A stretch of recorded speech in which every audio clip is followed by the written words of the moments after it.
Yo, what's going on, everybody? It is your boy Son Rondu, and welcome back to another Death Battle! Alright, so we back at it again with another RWBY-based Death Battle. Just wanna let y'all know, I have no fucking idea who Mitsuru is.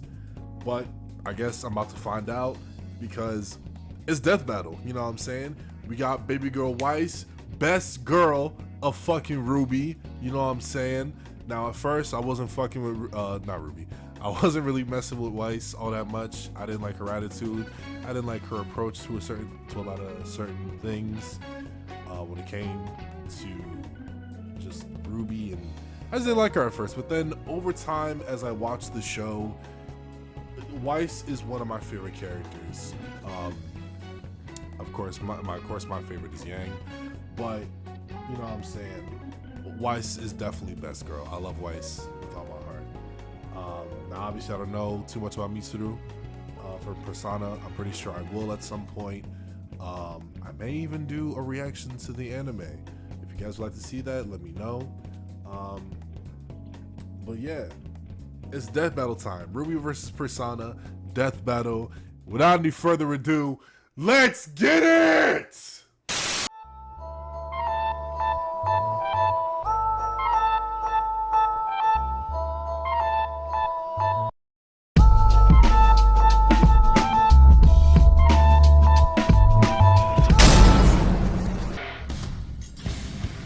Hey. They're as cold as ice. They're willing to sacrifice. Today, we're pitting together two queens of ice born into powerful, if troubled, families. Oh, wow. Weiss Schnee, heiress to the Schnee Dust Company and member of the Huntress Team RWBY. Best girl. And Mitsuru Kirijo, heiress to the Kirijo Group and member of the Persona-wielding C's. He's Wiz and I'm Boomstick. Okay. And it's our job to analyze their weapons, armor, and skills to find out who would win a death battle. Ooh! Okay, this fight actually might be fire. The world of Remnant is known for many things. The vicious creatures called Grimm, the hunters and huntresses committed to fighting them, and the Schnee family. That bastard. Yeah, they're kind of like royalty, and their princess is Weiss Schnee. As the heiress to the family company, she grew up in a pretty cold home. Pun intended. The Schnee family expected a lot from Weiss. It was considered essential that she live up to their highly influential name. Too bad for them, she had her own plans. Rejecting her father's wishes to remain at home, Weiss left to attend Beacon Academy and train to become a huntress, literally putting the W in Team RWBY. Within just a year, Weiss established her own name for herself, saving the kingdom on more than one occasion, and doing so with her trusty blade, Myrtanaster. And that's McHugh. Merc Nasty here is a multi-action rapier with a 3-foot-long blade. But guess what? It's also a gun! Instead of a plain old crossguard, it's got a 6-slot revolver-style chamber that Weiss fills with bullets colored like the rainbow. Yep. Well, they're not exactly bullets. They are vials of dust, which she can fire to enhance her weapon and skills. Ironically, the Schnee Dust Company is by far one of the largest producers and exporters of dust. Wait. Tight. They sell dust? I got a ton of that shit covered in the bookshelf in my trailer. I can sell it and finally have enough money to buy a second bookshelf. Just farm, here I come. No, not that kind of dust. In the world of Remnant, dust is an energy source, often used to fuel vehicles, androids, and weapons. Wait, you have books? When did I say anything about books? Well, long story short, there are 4 main types of dust: air, lightning, fire, and water. And Weiss likes to mix water and air together for her favorite, ice dust. And that is why they call you the Ice Queen. She can also attack with fire, launch a windstorm, block attacks with barriers, and many, many other techniques. Yep. Needless to say, Myrtanaster is a surprisingly versatile weapon. She also uses dust to boost her semblance, which is basically her X-Men superpower. Weiss gets hers from her family line and can do a bunch of stuff with it. She can make glyphs on surfaces or in the air, each with a different color denoting its ability. Black glyphs hold things in place, while white ones propel things forward. Also, by infusing glyphs with dust, she can manipulate their effects. For example, a touch of lightning dust lets her dilate time, dramatically increasing her speed. God. Or even better, she can use the glyphs to summon monsters to aid her in battle. You know what's so crazy about Weiss? out of everyone in Team RWBY, now everybody, of course, has their own unique style. But I feel like with Weiss, because I'm sitting here thinking to myself, out of everybody on the team, who would win a fight? Y'all let me know. Who do y'all think will win? Out of RWBY, Yang, Blake, and Weiss. Because that's tough. Beastmaster style, like this crazy boar, a giant killer wasp, and the Armagigas. Which literally translates to giant armor in Latin, so fitting. Damn, just imagine how great her family could be if they all didn't hate each other. Unlimited dust, giant bodyguards you could summon anytime, and they'd never be stuck with warm beer. Unfortunately, the Schnee family does suffer from some rocky relationships, with the exception of Weiss and her older sister, Winter. Wait, go back. Is her dad Colonel Sanders? I guess there's a certain resemblance. KFC, KF Schnee? No wonder they're so rich. Where did you get that chicken? What? You don't carry pocket chicken? So, back on topic, Weiss has a very powerful and versatile ability, and like most semblances, it's powered by her aura. Which is like an invisible shield around her body. She's basically unkillable while it's up. Though the aura itself isn't indestructible, it can be depleted after taking a lot of damage and needs time to restore itself.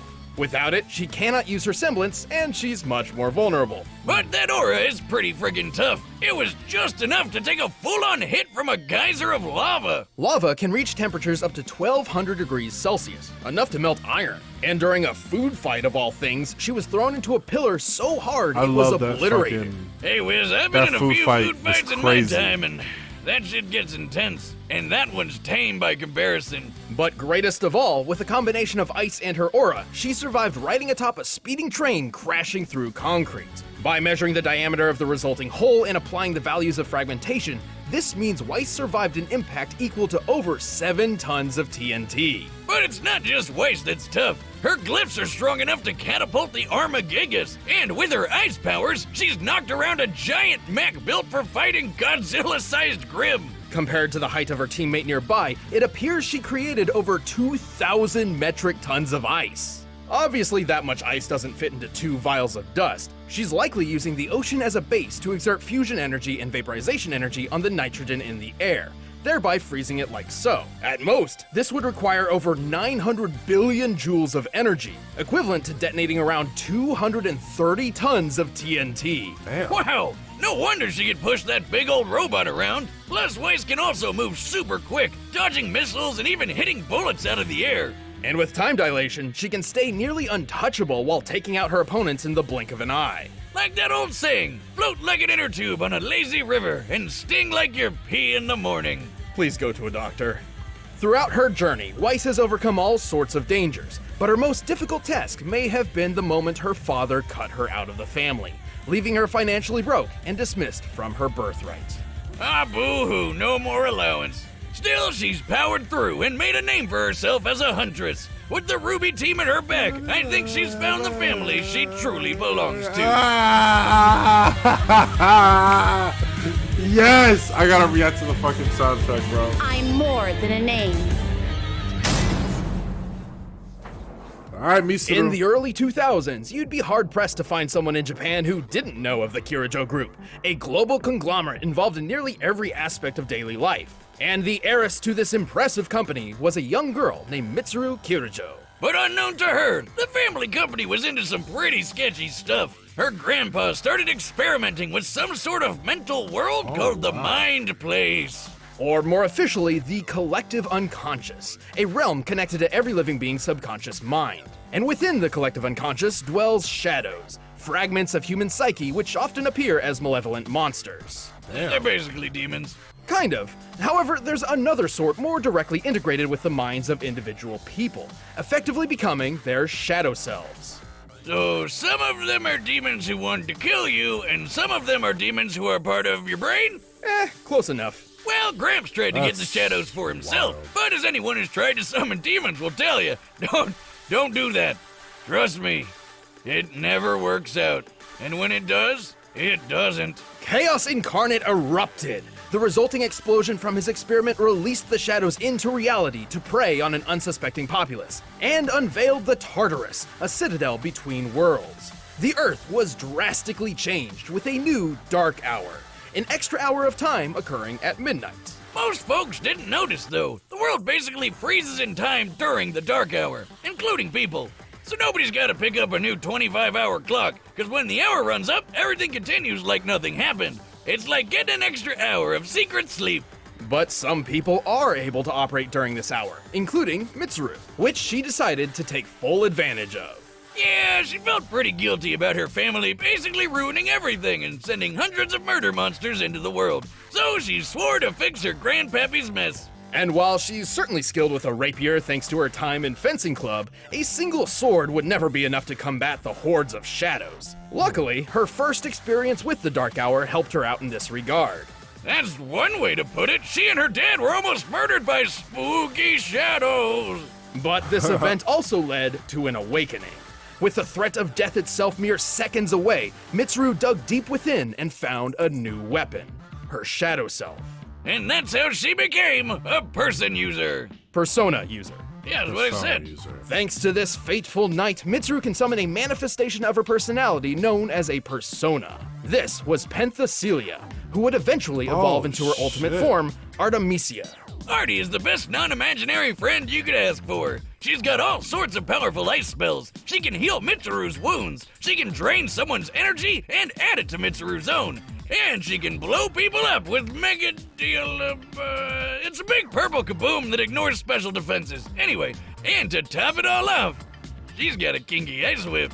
While Artemisia cannot Why did really that be scare me? killed, she does have her limits. When a persona is overtaxed or takes too much damage, it becomes broken and unusable for a short time. And since Artemisia is technically part of Mitsuru's mind, when the persona gets hurt, so does she. But this connection Oh, wow. also grants Mitsuru her own set of special powers. She's physically superior to most others. She can also sense the locations of people and layouts of buildings through analytical clairvoyance. She's also immune to ice and the cold, so I'm not really sure why she needs that giant fur coat. Everyone needs a good fur coat, Wiz. Come on. I guess. It is a pretty nice coat. I mean, that Anyway, shit is kind of Mitsuru fire. wasn't going into battle alone. She gathered a team of Persona users to form the Specialized Extracurricular Execution Squad, or SEAS, which is much easier to say. The team set out to explore Tartarus, combat the shadows, and put an end to the Dark Hour, while also scoring some extra credit because it was technically an after-school club. Japanese schools are way more hardcore than ours. And with a team at her back, Mitsuru needed a tool to reliably summon personas with. And so came the Evoker.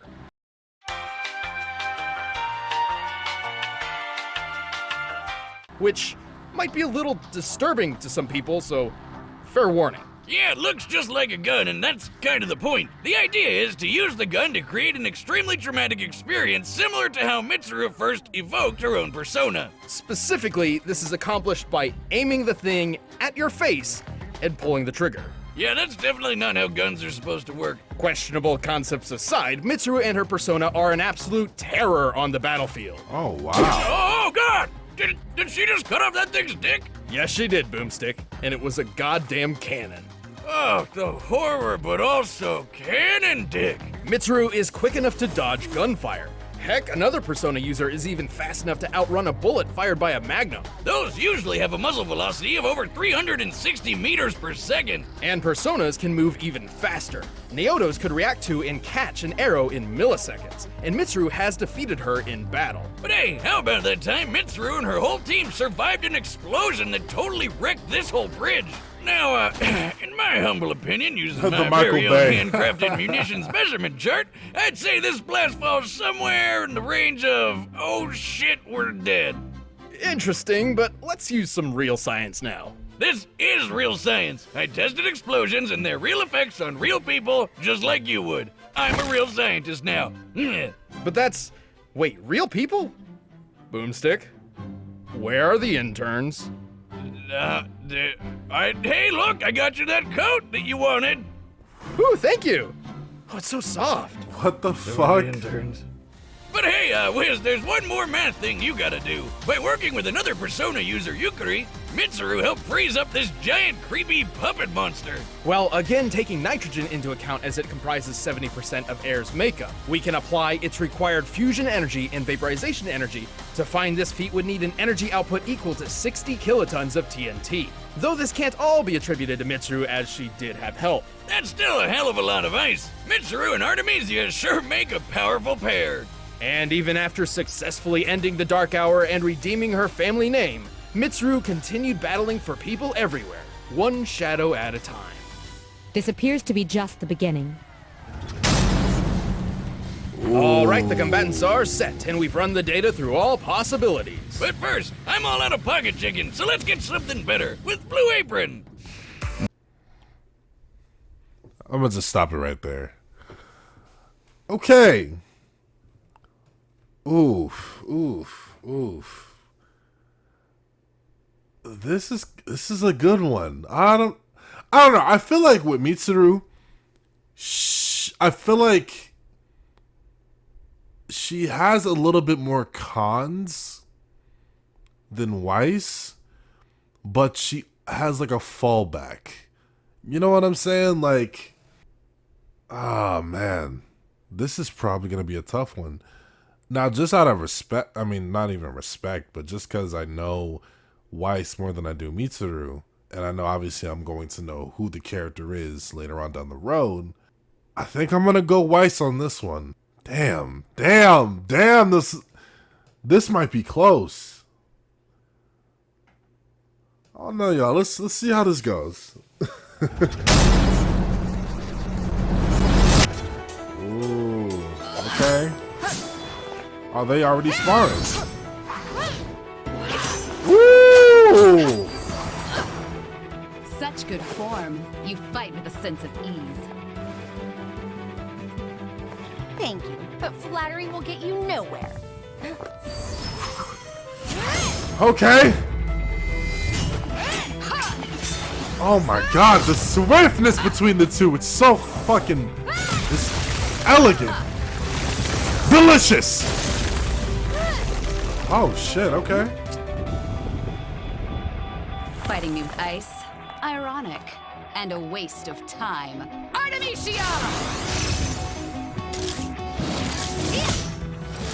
Okay. Oh shit. Okay.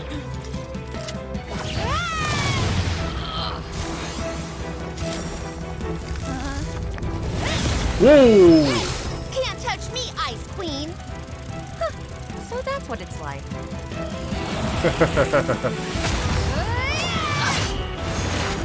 Okay, it's even now. Boom!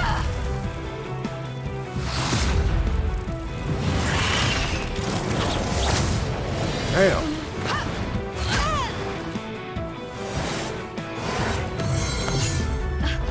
GG.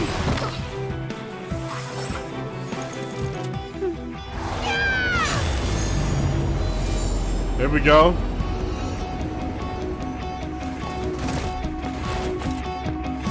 Okay, it's even.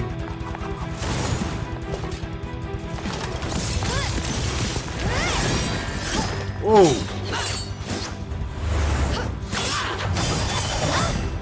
Oh shit.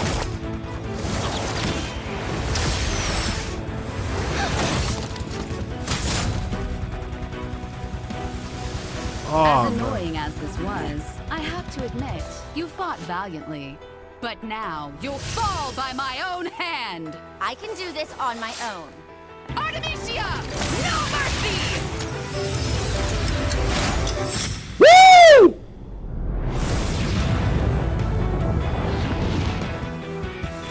Oh, fuck. How strong are you? Strong enough.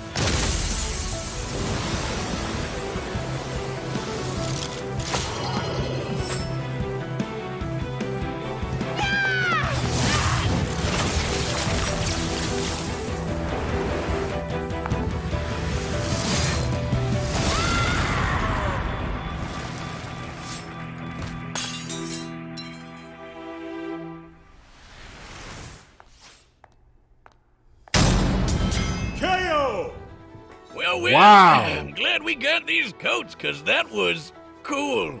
Weiss was incredibly skilled. Her versatility certainly proved a challenge for Mitsuru, and she held a decent advantage in speed thanks to time dilation. Though to be fair, Mitsuru's analytical clairvoyance meant it would have been pretty difficult for Weiss to get the jump on her. Plus, Naota's persona had to move around Mach 7 to catch that arrow in such a short amount of time, so Artemisia must be capable of similar speeds. Yeah, but slowing down time seems like an instant win move, doesn't it? In some ways, yes, but we look for who can win the most matches overall, not just a couple times out of 1,000 possibilities thanks to one good move. Yeah, even though Weiss had plenty of attack options, Mitsuru's defenses were just too strong. Like how she completely canceled Weiss's ice attacks. This presented a unique problem for Weiss, who has always been fairly reliant on ice techniques. She was forced to use dust, which she has less experience with. Plus, Weiss and her summons have never dealt damage anywhere close to that "oh shit, we're dead" explosion that Mitsuru survived. By I'll give it taking the that. diameter of That's the true. blast here and comparing it to real-life nukes, then considering how far Mitsuru was from the center of it, she took a hit worth over 21 tons of TNT. Definitely higher than Weiss's 7-ton train feat. Frankly, Mitsuru's survivability and power output outclassed Weiss. Even if we cut her major ice feat in half since she was aided by Yukari, Mitsuru still output 130 times more energy than Weiss when she attacked that mech. But numbers aren't everything, right? Sure, there's always a new way to look at things. For instance, Weiss's arsenal was limited by her aura and dust supply, while Mitsuru had no such constraint on her own powers. That's It true. takes a long That's time true. to restore aura, and remember, when a persona gets broken, it can just come back a few seconds later. Which was extremely useful, as Artemisia could heal Mitsuru at any time, undoing whatever progress Weiss had made. Oh man, what an ice-cold move! While Weiss's speed and versatility put up a good fight, Mitsuru's greater defense, raw power, and more reliable arsenal proved too much for the Huntress. She had Okay. no chance. The winner is Mitsuru Kirijo. Okay, you know what? I'm not even mad at that. Compared to the last death battle I watched with Yang and Bakugo, but that was a popularity thing, you know. But I feel like with this was a little bit more solid, just due to the fact that I don't know, like I guess the analytics and stuff, it helps and everything, but I guess it gives you more insight on the character alone. And I'm very interested to see what Mitsuru, you know, is gonna look like in the anime if she's. I mean, I'm pretty sure she's in it, obviously, but okay, I'm fucking with this. This is nice. Granted, upset a little bit that, you know, best girl lost, but I'm not mad at the results. I think it was a really good fight. Maybe not equal, but it was still nice. If you guys like this video, give it a thumbs up, share, comment, subscribe, be a part of the Patreon, and I'll see y'all in the next video. Peace.